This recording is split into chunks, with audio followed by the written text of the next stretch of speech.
1999 to 2019. From 1999 to 2019, total of 513 ang napatay, na surrender at nahuli ng mga estudyante, mga minor. Yan po ay record provided by the PNP or AFP to na rin.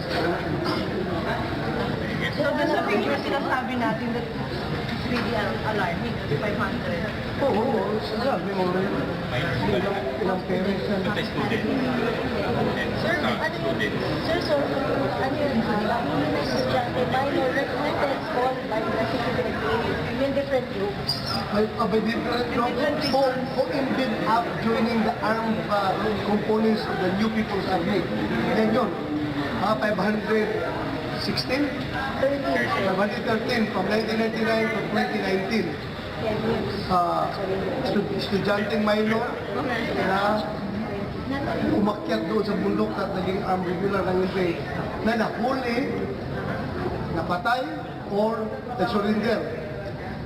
Hindi pa natin accounted yung hindi pa nahuli, hindi pa nag-surrender. Baka mas marami pa doon sa bundok.